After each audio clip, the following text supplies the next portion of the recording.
하나님 말씀 마태복음 13장 54절에서 58절의 말씀입니다.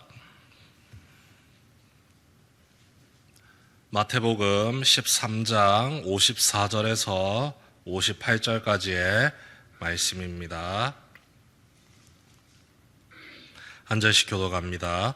고향으로 돌아가사 그들의 회당에서 가르치시니 그들이 놀라 이르되 이 사람의 이 지혜와 이런 능력이 어디서 났느냐.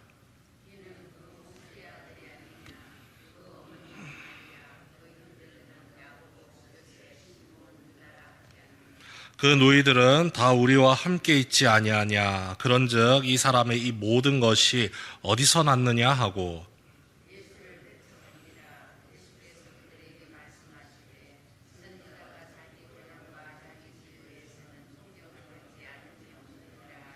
함께 읽습니다. 그들이 믿지 않음으로 말미암아 거기서 많은 능력을 행하지 아니하시니라. 아멘. 오늘 말씀을 보시면 예수님께서 복음을 전하시고 가르쳐 주시니 사람들의 반응이 나타나죠. 54절에 나옵니다. 그들이 놀라 이르되, 사람들이 예수님이 전하시는 천국 복음을 들었을 때 첫 반응입니다. 똑같은 반응을 이 산상수훈의 설교를 전하실 때, 말씀을 가르치실 때 이 이스라엘 백성들이 그리고 제자들이 똑같이 놀랐습니다. 예수께서 이 말씀을 마치심에 무리들이 그의 가르치심에 놀라니, 이 뒤통수를 한 대 세게 빵 하고 맞은 것처럼 그 누구도 이전에는 가르쳐 주지 않았던, 가르칠 생각을 하지 않았던, 그리고 이런 말들은 다시 깨어나더라도 예수님 외에서는 누구에게도 들을 수 없는 아주 충격적이고 신선한, 너무 신선하고 충격적이어서 머릿속에서 사라지지 않을 정도로 놀라운 말씀을 예수님께서 전하셨을 때의 사람들의 반응이었다는 겁니다.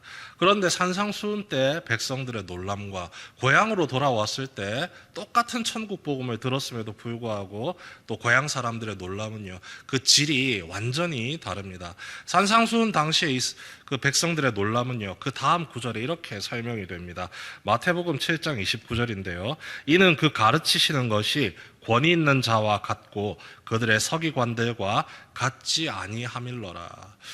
많은 말들을 듣고 많은 가르침을 들어왔는데 그 가르침들을 전하는 서기관들, 제사장들, 바리새인들, 그들하고는 차원이 달랐다는 겁니다. 너무너무 인상이 깊어서 마음속에 고이 모셔두고 잊지 않고 끝까지 간직하고 싶은 생명의 말씀, 천국 복음, 그 은혜의 가치를 너무 잘 알고 있었다는 것인데, 고향 사람들은 반대죠. 우리가 읽었던 54절 말씀 말미에 이렇게 나옵니다. 그들이 놀라 이르되 이 사람의 이 지혜와 이런 능력이 어디서 났느냐. 얼핏 우리 개역 개정판 성경만 보면 똑같은 반응 같습니다. 너무 충격적이고 신선해서 저 예수라는 자가 말하는 그 지혜와 그 능력이 도대체 근원이 어디냐, 나도 알고 싶다, 이런 것 같은데 성경 말씀을 꼭 계속 읽어보면 똑같은 말이 이 56절에 한 번 더 나옵니다. 그런데 그때는요, 부연 설명이 더 붙어 있습니다.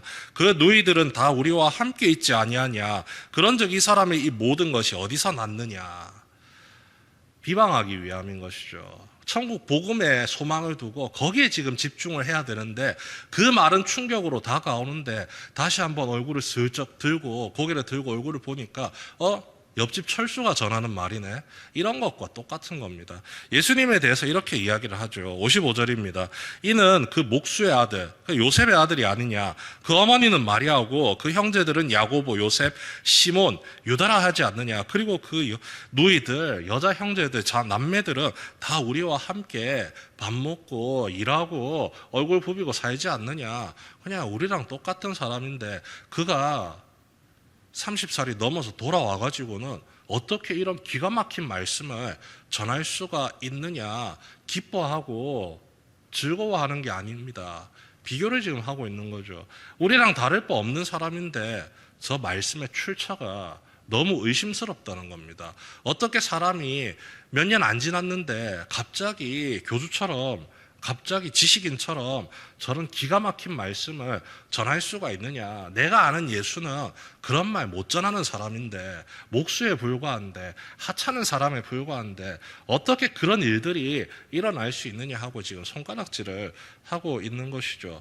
관심의 중심이 지금 비껴나갔다는 겁니다. 천국 복음에 우리는 항상 소망을 두고 살아가야 하죠. 그 천국 복음의 의미가 무엇입니까? 우리가 죽어서 하나님 곁으로 갔을 때 누리는 복음, 그것을 넘어서는 것이죠. 이 땅을 살아가고 있음에도 불구하고 예수님과 함께 거하며 예수님이 주신 말씀을 의지하고 믿고 살아갈 때에 그 하나님 나라의 천국 복음의 은혜가 지금을 살아가는 나에게 주어져서 기쁨으로 감사로 은혜로 채워질 수 있다는 것이 그 천국 복음의 핵심인데, 거기에 지금 관심을 두는 게 아니라요, 다시 관심이 내가 사는 세상으로 되돌아와 버린 겁니다. 참으로 놀라운 것이죠. 내가 사는 세상, 내가 그토록 떠나고 싶어 했던 세상입니다. 바뀌지 않는 세상, 불평과 불만이 많은 세상, 다툼이 일상이고 아무리 힘쓰고 애쓰고 노력해도 변하지 않는 세상입니다. 이 세상을 내가 가장 빨리 벗어나고 싶은데 가장 크게 영향을 받고 있는 것이 바로 나 자신이라는 거죠. 나의 지식, 경험, 판단이 지금 천국 복음의 은혜를 향하고 있는 내 마음을 자꾸 세상으로 돌이키게끔 만들고 있다는 겁니다. 너무너무 무서운 겁니다. 천국 복음의 능력이 없어서가 아닙니다. 똑같이 놀랐습니다. 그 복음 자체는 힘이 있고 능력이 있고 은혜가 있고 모든 사람들이 기대하고 꿈꿀 만한 소망이 그 속에 담겨 있었습니다. 하지만 그 복음을 대하는 우리의 태도가 그 결과를 완전히 반대로 만들어 갔다는 것이죠. 세상을 살아가지만 천국 복음을 사모하고 살아갈 것인지, 천국 복음이 나에게 주어졌음에도 불구하고 여전히 세상에 맞춰서 살아갈 것인지는 내게 주어진 삶의 길이라는 겁니다. 그리고 우리가 복음을 증거하면서 전도자로서 살아갈 때, 예수님의 좋은 동력자이자 군사로서 살아갈 때에 가장 큰 장애물이 바로 이런 모습입니다. 우리가 아무리 열심히 복음을 증거하고 우리가 경험한 예수 그리스도의 사랑, 구원의 은혜 아무리 열심히 증거한다 할지라도 사단의 방해가 바로 이런 겁니다. 사람들로 하여금 천국 복음의 소망을 두고 살아가지 못하게 하고 그 복음을 전하는 나의 모습, 나의 형편, 나의 상황을 자꾸 보게 만든다는 거죠. 세상에 자꾸 집중하게끔 만들어 버린다는 겁니다. 그러면 어떤 일이 벌어지느냐? 58절 말씀 우리 함께 읽어보도록 하겠습니다. 마지막 58절입니다. 시작. 그들이 믿지 않음으로 말미암아 거기서 많은 능력을 행하지 아니하시니라. 예수님이 선물 보따리를 가득 싣고 왔습니다. 믿는 모든 자들에게 필요한 모든 은혜를 베풀어 주시려고 많이 준비하셨습니다. 그런데 받는 사람의 태도가 그것을 기대하고 사모하면서 받으려고 하질 않습니다. 천국 복음이 주어졌는데 너는 누구냐 이래 버리니까 예수님의 입장에서도 딱 주기 싫은 것이죠. 그 마음을 다 눌러놓고 주고 싶어 할지라도 그들이 믿지를 않습니다.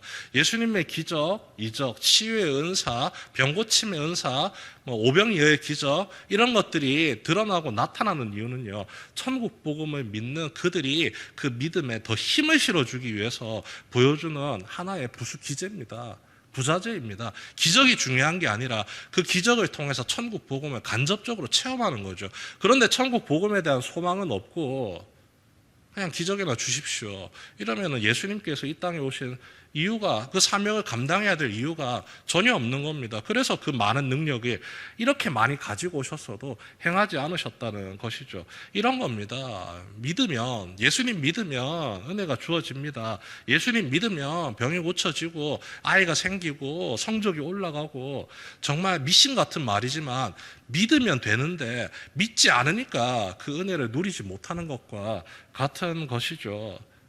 세상 사람들은 이성의 판단에 의해서 주십시오, 그럼 믿겠습니다 이야기하지만 천국 복음의 은혜는요, 전혀 다른 방법으로 우리가 받아들여야 되는 겁니다. 세상의 기준, 세상의 가치를 따라서 보여주면 믿겠습니다, 이게 아닙니다. 믿으면 누릴 수가 있는 은혜인 것이죠. 천국 복음의 놀라운 은혜를 주님께서 우리에게 미리 다 예비해 두시고 나눠주시고 풍성히 누릴 수 있도록 길을 다 열어주셨는데 사탄이 계속해서 우리의 마음속에 나쁜 씨앗을 심어두고 있습니다. 세상의 여러 소식들로 우리의 눈을 자꾸 가리고 우리의 귀를 자꾸 뒤덮고 있습니다. 수많은 문제들을 우리의 눈앞에 던져놓고는요, 이렇게 많은 문제가 있는데 지금 네가 관심을 천국 복음에 쏟아야 될 때냐? 아니다. 지금 빨리 너 눈앞에 펼쳐진 문제 해결하기 위해서 네가 노력해야 되지 않느냐. 관심을 자꾸 세상으로 돌려버리고 미혹한다는 겁니다. 이 함정에 절대 성도 여러분들 속지 마시기 바랍니다. 힘들 수 있습니다. 힘들고 어려울 수 있습니다. 그런데 어제 말씀에 나왔잖아요. 수고하고 무거운 짐진 자들아 다 내게로 오라고요. 오면은 내가 쉬게 해주겠다. 같이 짊어지고 같이 독려하고 같이 격려하면서 천국의 은혜를 누릴 수 있게 해주겠다고 약속하신 분이 우리의 예수님이십니다. 주님이 들려주시는 천국 복음에 귀를 기울이고 날마다 주어지는 우리의 삶을 세상에 알려주는 방식으로 살아가는 것이 아닌 하나님이 들려주시는 말씀의 은혜의 방식으로 살아가고 이겨내고 승리하는 여러분 되시길 바랍니다. 주님과 함께할 때, 주님을 의지할 때, 주님께서 선포하시는 복음에 우리가 집중할 때 그 복음으로 말미암아 주어지는 모든 은혜를 조금도 부족하지 않게 풍성히 넉넉히 누릴 수가 있습니다. 주님이 우리를 사랑하시기 때문에 그 복음의 은혜 온전히 누릴 수 있도록 넉넉히 준비해 두셨습니다. 기대하는 마음으로, 간구하는 마음으로 오늘 하루의 삶을 주님의 말씀에 기대어 살아갈 수 있도록, 주님의 은혜에 기대어 살아갈 수 있도록, 주님이 주시는 희망과 소망 속에 집중하며 살아갈 수 있기를 간구하며 기도하는 하루의 첫 시간 되시길 주님의 이름으로 축원합니다.